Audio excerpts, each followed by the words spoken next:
If you have been involved in nationalist politics in any way as I have, you inevitably would have come across some very stupid arguments in favour of mass migration, in complete contradiction to the evidence and the facts and the stories from on the ground from the people actually impacted by mass migration. And I've never seen a video that takes all of these arguments head on and explaining in depth why they're wrong with empirical evidence and studies and airtight arguments. So I thought I would create this video as a one-stop shop, debunking every single infantile and ridiculous pro-immigration argument. I've timestamped every argument, so if you're arguing with some idiot online, you can send them this video and any relevant timestamps as I plan on doing. Or if you plan to debate somebody on immigration, watch this video so you can have some extra help for your next debate. This video was also for those who are on the fence about immigration, and for those who actually want to hear both sides of the argument before making an informed decision, and for those who are pro-immigration, yet open to hearing the opposition's point of view in case they may learn something new. I do expect pro-immigration activists to attempt to debunk this video. I invite them to debunk this video, and if anybody would like to challenge me to a debate, I would be more than game.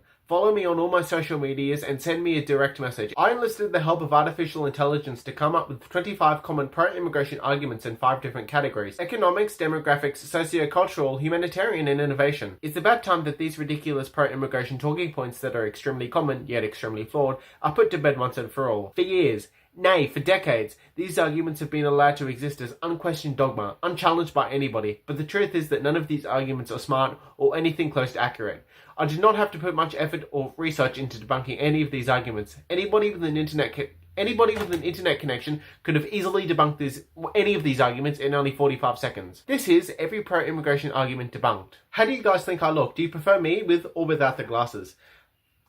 I know I do look fucking ridiculous with these glasses on, and it doesn't look like I'm taking this debate seriously, which there is no reason for me to take this seriously. None of these arguments are serious. These are not serious people.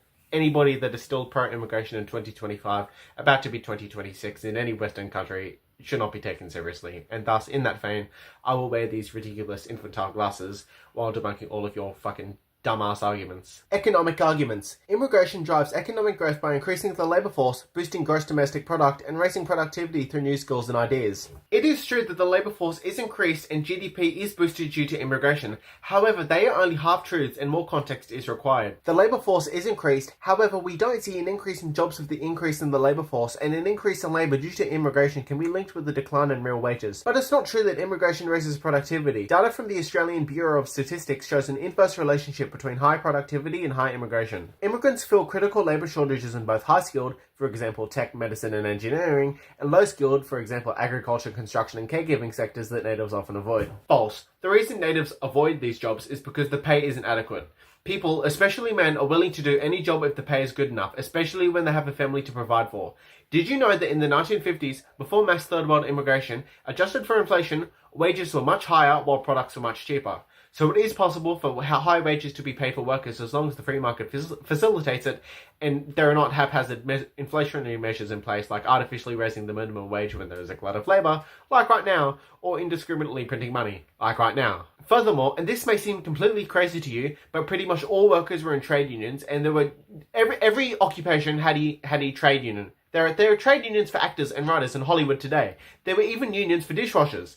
Every occupation, every worker had his own union that guaranteed them good wages and good benefits. People are willing to work in piss and shit. People are willing to work in the worst environments imaginable. The pay just has to be right. And for as long as governments use mass migration as a tool of the rich to serve as a permanent underclass, and for as long as workers let themselves get paid lower wages, wages and benefits will not increase. Immigrants are disproportionately entrepreneurial, starting businesses at higher rates than natives and creating jobs for everybody. That is true that migrants do start businesses at higher rates than natives, but how often do those jobs really go to everybody, and how often does the capital generated flow throughout all of the economy? Think how many times you've seen a fish and chip shop run by an Indian that employs exclusively Indians, or a Chinese restaurant run by a Chinese person that employs exclusively Chinese nationals, or a Vietnamese restaurant run by a Vietnamese person that employs exclusively Vietnamese nationals. This isn't just anecdotal evidence. The empirical evidence also backs up my claims. Studies show that ethnic minorities and immigrants tend to hire other ethnic minorities and immigrants at higher rates than natives do. The wealth immigrants and minorities create doesn't trickle down either. Studies show that immigrants and ethnic minorities conduct business with other immigrants and minorities at higher higher rates as well. Immigrants pay billions in taxes while often being ineligible for many public benefits, resulting in a net positive fiscal contribution over time. That is not true at all, that immigrants are not eligible for public benefits. In the United Kingdom, illegal immigrants get free shoes, free clothing, free accommodation, free healthcare, free phones, and free PlayStations, all on the taxpayer's dime. In the United States, while medical costs are the number one cause of bankruptcies, as 62% of all US bankruptcies, a growing number of states are offering free healthcare to illegal immigrants. In Australia, migrants are eligible for job seeker, parental welfare, disability and care benefits, the old age pension, despite never paying into it, crisis payments, financial assistance, rent assistance, free healthcare, parental leave, and childcare subsidies. Studies show that the average third-world immigrant takes between $500,000 and $1 million each. They come to our countries precisely to receive free stuff. This is straight from the horse's mouths. This isn't me being racist. Only 1 in 10 British Somalis are in full-time employment. 1 in 10.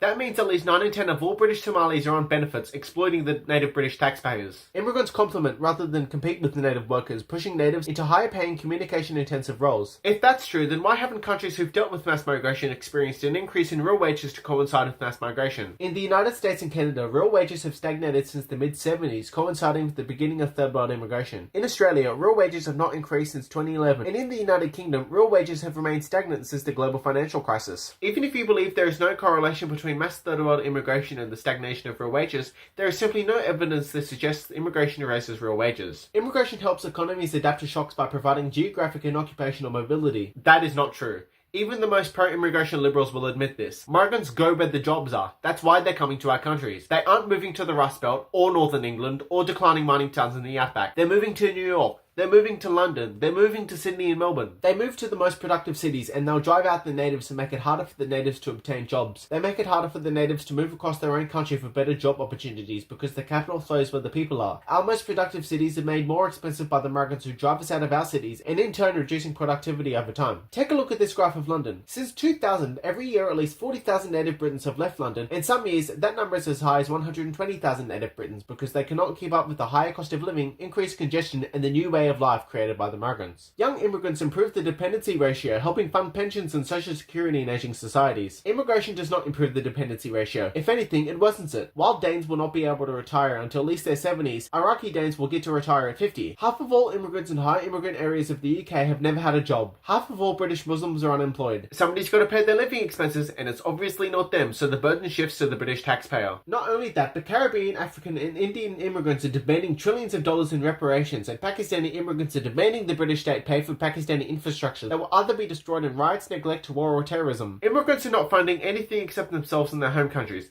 They don't give a flying fuck about us. We are nothing more than a piggy bank to them. Immigration has little to no negative effect on native wages or employment overall, and often boosts native wages in the long run. I did some calculations in one of my first Substacks as to whether there was a relationship between high immigration and declining real wages. Looking at data between 2014 and 2024 shows an inverse relationship, a moderate negative correlation between high immigration and high real wages, a correlation of negative 0.48, showing that there is in fact a correlation between high immigration and declining real wages. Demographic arguments. Immigration counteracts declining birth rates and aging populations, preventing population decline and workforce shrinkage. Immigration, one can argue, is a leading cause of declining birth rates. Why would anybody have children if they are constantly being taught that the white race is evil and we're importing people from countries that like raping and killing white people? Why would anybody have white children in an anti-white culture where they will face hurdle after hurdle while the children and grandchildren of immigrants get a free pass? Whites are told we are the cause for all the world's problems. No wonder then so many white people have internalized racism towards themselves. Why would white people want to have children in a place that they can't call home anymore, when none of their neighbours look like them? Because our countries have become a home for all,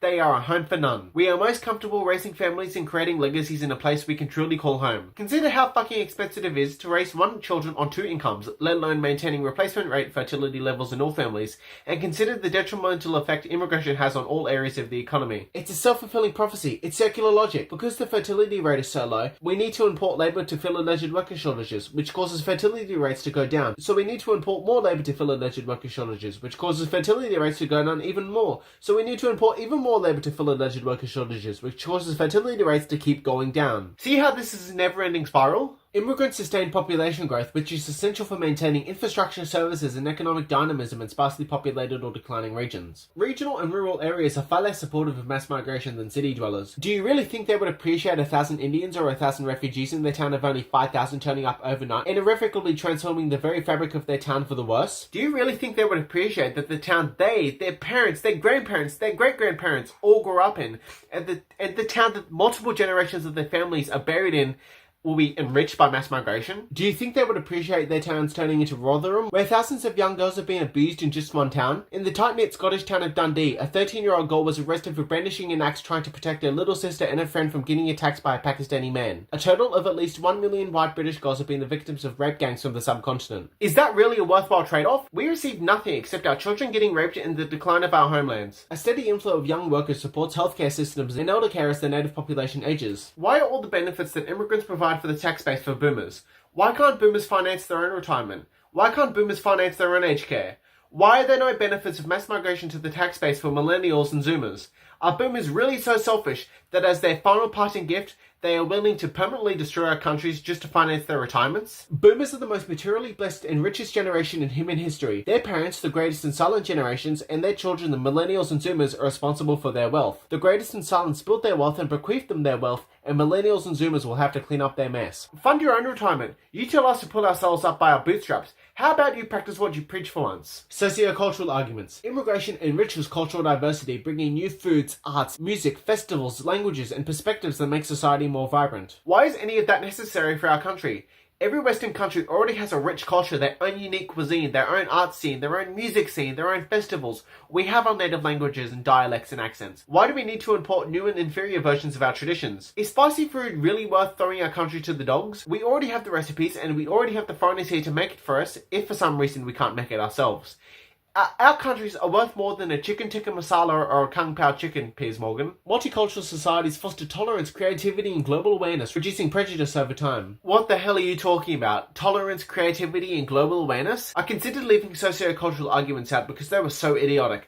I felt as though I'd actually be doing the left a favour leaving them out. But I remembered that these are arguments that the left actually uses in favour of mass migration. Regarding tolerance, who should we tolerate? What should we tolerate? Should we tolerate migrant crime? Should we tolerate declining wages? Should we tolerate the mass rape of our women and children? Should we tolerate honour killings? Should we tolerate the decline of our country? Should we tolerate our own ethnic cleansing? Regarding creativity, nobody is creative anymore. All the movies are shit, all the television programs are shit, all the video games are shit, all the literature is shit or smart, and the only good entertainment is the 15th fucking remake or remaster of the same movies or games you've already watched or played. Creativity has been on the decline for at least the past 35 years. Immigration has most certainly not increased creativity. And global awareness, why does anybody need to be aware about foreign conflicts, especially if we aren't going to be importing people who import those conflicts anymore? I agree, we should be educated about our world, but guess what? We have the internet. That is how I, and I'm willing to bet most other people, educate themselves about foreign affairs and the goings-on in other countries. The only country one needs to be aware of is his own country. There are so many Australians that are obsessed with American politics that haven't the slightest clue on Australian politics. Let's deal with that first. Diverse classrooms and workplaces improve problem-solving and innovation through varied viewpoints. Diversity of thought is much more important than diversity of skin colour, and I'm not an idiot. I know that diversity just means anti-white. You could have a room full of black people and that would be diverse according to these idiots. But why would diversity matter if everybody has the same outlook, the same flawed oppressor-oppressed dynamic? What does a room full of racially diverse people with the exact same opinion on everything offer that a room full of lily white men all with different opinions doesn't? There are lots of studies that show diversity of thought is much more important than diversity of skin colour. In fact, racial and gender diversity can actually create conflict in the workplace. Immigration strengthens social cohesion in the long term by building more cosmopolitan and resilient communities. That's not true. Nobody believes that. I had to take my sunglasses off, because that was so ridiculous. What I just read is quite possibly the most ridiculous thing and fucktarted thing I have ever read in my life. Nobody believes that. Race relations are at an all-time low because of mass migration. If immigration has strengthened social cohesion, then there would be no need for Australia and the United Kingdom to introduce social cohesion task forces. Do you think Australia, for example, is more or less cohesive than in the 1950s where 99% of the population was white and 90% of the population was Christian, where everybody consumed the same media and ate the same food and spoke the same language and had the same ancestry than it is today, where elections may as well be an ethnic headcount and you hear 8 different languages on the train and conflicts on the other side of the world destroy relations between ethnic groups, whether it be Israel and Palestine between Jews and Muslims, India and Khalistan between Hindus and Sikhs, or the fact that a Somali running for mayor of Minneapolis lost because the incumbent mayor exploited existing tribal divisions among Somalis. These people do not increase social cohesion, and to an extent it's not their fault. They shouldn't even be here in the first place. Who thought it was a good idea for the most Jewish neighbourhood in the United Kingdom and the most Islamic neighbourhood in Manchester to be put side by side? An unfortunate synagogue attack was going to be inevitable as soon as Manchester created its own Israel-Palestine. Family reunification and immigration supports mental health, community stability, and integration success. Whose mental health? Why should we import the parents and grandparents of Indian migrants that are too old to work and won't contribute anything to our tax base and will never have enough time to assimilate properly and speak our language? If we're just importing their families with them, then there's no need for them to integrate. They can create their own separate ethnic ghettos and build grandiose temples to their false gods, speak their languages and form an ethnic voting bloc, voting for the interests of their own home country at the expense of their new country. This in and of itself is already particularly objectionable, but do Western nations really hold any obligation to repatriate ISIS brides and children and sometimes terrorists to the country they betrayed to serve terrorists and commit horrific crimes against innocent people? Whose mental health is honestly better off if we repatriate terrorists and terrorism supporters? Humanitarian arguments. Offering refuge to asylum seekers and refugees saves lives and upholds basic human rights. Oh, it saves lives, does it? Tell that to the tens of thousands of families who've had loved ones murdered by refugees. Tell that to the thousands of dead terrorist victims who've died at the hands of refugees. Tell that to the millions of white girls and women who've been raped by refugees. Why should our citizens be sacrificed for the well-being of refugees? I never signed up for that. Nobody signed up for that, except for our evil politicians who live in white enclaves or gated communities where they will never have to deal with the problems they created for us riffraff. Wealthy nations have a moral obligation to help those fleeing war, persecution, genocide, or climate disasters. Incorrect. Once again, the countries of origin in question have a moral obligation to minimize the risk of war, the persecution and genocide of minority groups, and the risk of climate disasters. It is not our responsibility to clean up somebody else's mess. What is stopping refugees from fleeing to a neighbouring country that is more culturally aligned with them than our countries? Surely it would be more dangerous to trek from Baghdad to Birmingham than it is to trek from Syria to Saudi Arabia, both Sunni Muslim countries. And to refute the argument, our countries are wealthy. We have the resources that their countries do not. And Saudi Arabia isn't? Saudi Arabia, the country whose public servants work 1 hour a day and who are currently building the first kilometre-tall tower and who have bought the 2034 FIFA World Cup. The petrostate somehow doesn't have the resources to house Islamic migrants, but our countries, where everything is constantly on the verge of breaking, does have the resources to house even more people? Accepting refugees enhances the country's international reputation and moral authority on human rights issues. Here is a list of things countries accepted on the world stage are currently doing right now, and you tell me if a country denying entrance to security risks is more or less objectionable than what I'm about to list. Israel is committing a genocide in Gaza while the United States allows that to happen. China sterilizes Uyghur Muslims and commits forced abortions. Canada lets its indigenous population drink poisoned water. South Africa is letting its white population get genocided. Australia and the United Kingdom are censoring social media and free speech, not to mention the fact that every Western nation has legalized abortion, essentially up to birth. None of these countries have any moral obligation to lecture any country on anything, yet they frequently do, and unfortunately they are taken seriously. So I think we can protect our borders while maintaining our authority on human rights issues. Humanitarian immigration programs have produced many success stories of people who later contribute enormously to their new countries. Refugee success stories, like the Syrian refugee who murdered 130 people in Paris in November 2015, like the ISIS-aligned Tunisian refugee who murdered 12 people and injured 56 at a Christmas market in Berlin, like the 7/7 London bombings which killed 52 and injured 700, like the Charlie Hebdo shootings where 17 people died because some Muslims were angry about a cartoon at their prophet, like the Nice truck attack that killed 86 and injured nearly 500, like the Manchester Arena bombings that killed 22 and injured nearly 1,000. Do you want to know something? Most of those attacks I just listed were not committed by refugees, but by the children of refugees. These people do not assimilate, they will never assimilate, and they are not success stories. Nobody wants them here. It is not our responsibility to house the third world. It is not our responsibility to import dangerous criminals that pose a great risk to our women and children just so we can feel better about ourselves. Innovation arguments. Countries that attract global talent gain a competitive edge in science, technology, startups, and higher education. That's often used as the justification to support H-1B visa immigrants. But those who have worked with H-1B immigrants have reported that the H-1Bs do the bare minimum, that they put more effort into looking like they're working than they do actually working. Oftentimes, H-1Bs don't even bother doing the work. They just just take the paycheck and get somebody in India to do the job for them. Immigrants do not perform better than native workers. American computer science seniors outperform their foreign counterparts by a whole standard deviation. According to the QS World University Rankings for Engineering and Technology, there is no Indian university in the top 25. However, there are 8 American universities, 5 mainland European, 3 British, 1 Canadian, and 1 Australian university in the top 25. There are native workers begging for work. These people want to work. They want a stable paycheck. I remember being told in school, don't study something theoretical and useless like arts, music, history, or business. Study something practical like computer science. That is the future of the 21st century. Because of H-1Bs and mass migration, computer engineering graduates have doubled the unemployment rate as hard history majors. International students who stay after graduation become highly skilled, innovative, and already integrated. Letting international students in the first place forces native students to work even harder for spots at elite universities to which native students should be entitled. It also forces native students to adopt more extreme studying methods with the worst school-life balance. It's important to note as well that every country would have a different syllabus for the subjects required for a specific course, giving international students an edge through no fault of the native students. Asian students study much harder and study much more advanced subjects than European, American, and Australian students. These teenagers who should be hanging out with their friends or playing video games spend all of their waking hours cramming for exams. Is that really a cultural change that would benefit our countries and benefit our children in the long run? No wonder suicide rates are so high in East Asia. Do we really need our students taking on even more stress? Do we really need our future workers to become more efficient cogs in the machine? Immigration prevents brain drain in other countries while creating brain drain for the host nation. How does immigration prevent brain drain in other countries? Immigration literally does the exact opposite. We steal the best talent from developing African and Asian countries, restricting their countries to a permanent dead end of paying to train up their population in medicine, caregiving, and technology, just to see the fruits of their training go to a first world country that already has its fair share of trained professionals. The only reason we're importing these people is because our countries are just too greedy and too lazy to pay them an adequate salary. The world that our supposedly evil racists will create will result in a high standard of living for Africans and Asians currently living in destitute poverty. So that was 23 of the most common pro-immigration arguments completely debunked, once and for all, so there is no longer any excuse for any smug, fucktarded leftists to trot out any of these talking points any longer.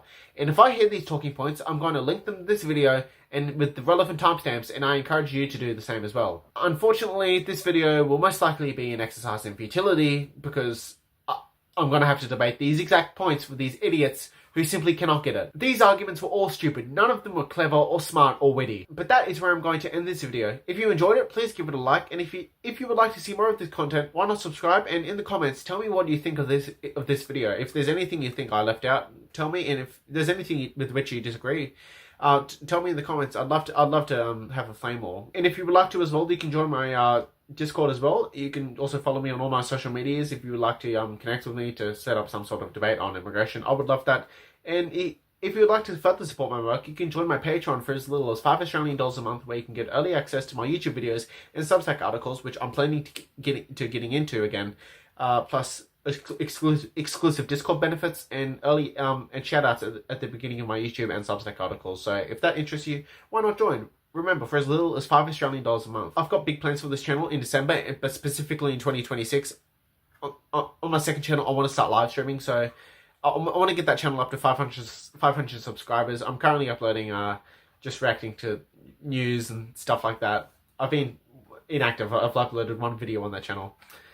I want to get that channel up to at least 500 subscribers before I start live streaming, so I don't have to use any third-party software to accept super chats.